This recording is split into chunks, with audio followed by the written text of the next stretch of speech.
Most of the Russian pilots with significant combat experience over the 3 years of war in Ukraine have already been effectively destroyed, aviation expert Bohdan Dolintse said on air at Kiev 24.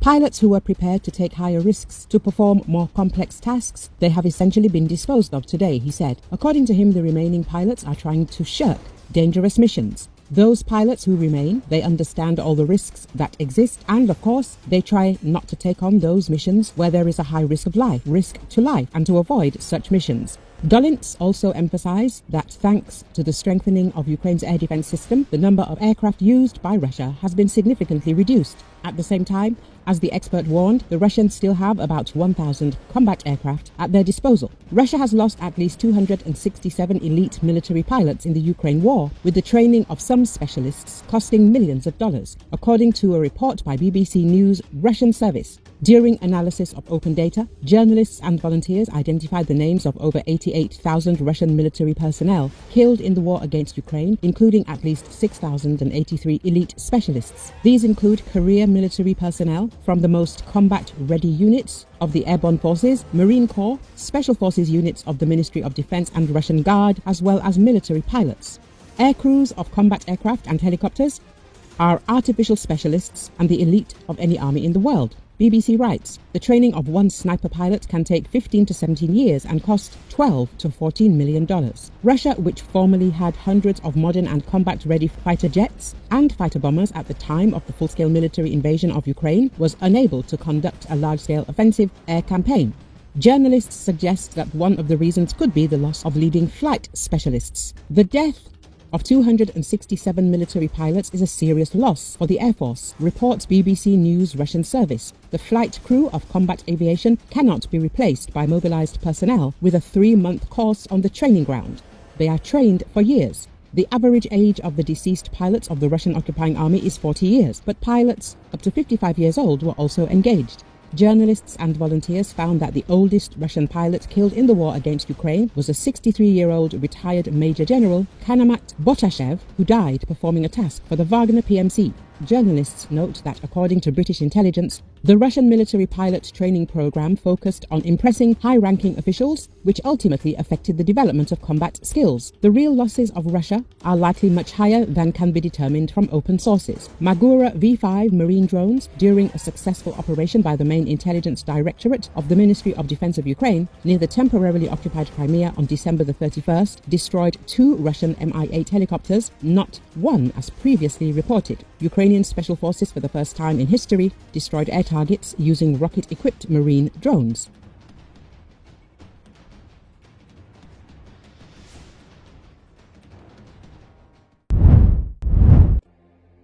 Turkish President Recep Tayyip Erdogan dismissed U.S. President Donald Trump's proposal to relocate Palestinians from Gaza, saying it was not worth considering or discussing. According to Associated Press, in a late news conference, President Erdogan stated that no force can expel the people of Gaza from their eternal homeland. I would like to state this clearly: the proposals put forward by the new U.S. administration regarding Gaza, under the pressure of the Zionist lobby, are not worth considering or discussing from our perspective, Erdogan told reporters before departing on a trip to Malaysia. No one has the power to remove the people of Gaza from their eternal homeland, he said. It was the Turkish president's first remarks on Trump's proposal to relocate Palestinians from Gaza. Last week, the Turkish foreign minister labeled the proposal as unacceptable.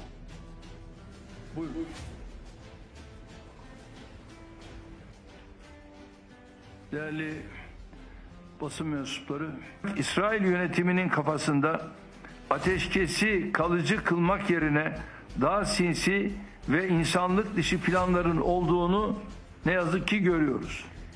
Bir defa şunu açıkça söylemek isterim. Siyonist lobinin baskısıyla yeni Amerikan yönetiminin Gazze ile ilgili gündeme getirdiği önerilerin bizim açımızdan dikkate ve konuşulmaya değer hiçbir yanı yoktur. Gazze'lileri binlerce yıllık ezeli ve ebedi vatanlarından çıkarmaya kimsenin gücü yetmez. Gazze'si Batı Şeriası Doğu Kudüs'ü ile Filistin, Filistinlilerindir.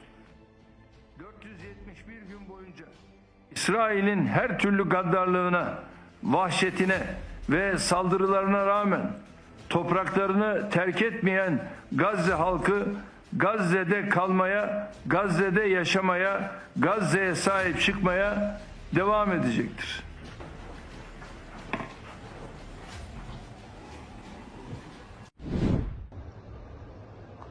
According to Associated Press, arts of Russia's Sakhalin region were on high alert on Sunday after a Chinese cargo ship ran aground off the island's southwest coast. According to local authorities, the vessel is a Chinese cargo ship, the Anyang 2, with 20 crew members and 700 tons of fuel oil, 100 tons of diesel fuel and 1,000 tons of coal on board. Authorities said the ship was stranded in shallow waters off Sakhalin's Nevelsky district. The ship is positioned about 200 meters from the shore, and access routes are now being prepared to set up a site for the emergency rescue service to set up coastal barriers, which will prevent a possible release of oil products to the coast, if such a thing happens, Deputy Prime Minister of the region, Alexei Rimsha, said in a briefing. He added that a rescue operation was complicated by bad weather conditions. The governor of the Sakhalin region, Valery Limarenko, said the vessel's crew had made contact with Russian authorities, but that no rescue proposals had so far been made. "We are waiting for the decision of the ship's captain," he said.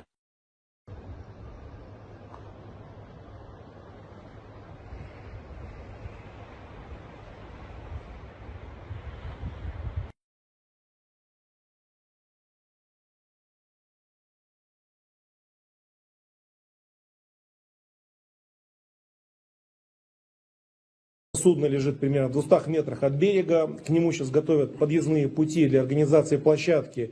Первое, для работы аварийно-спасательной службы, для выставления береговых заграждений, которые предотвратят возможный выброс нефтепродуктов на берег, если такое будет. Оборудование будет завезено сегодня и установлено сегодня, поскольку устанавливается оно с берега. На эту же площадку сегодня будут завезены боновые заграждения, необходимые для закольцовки судна с моря.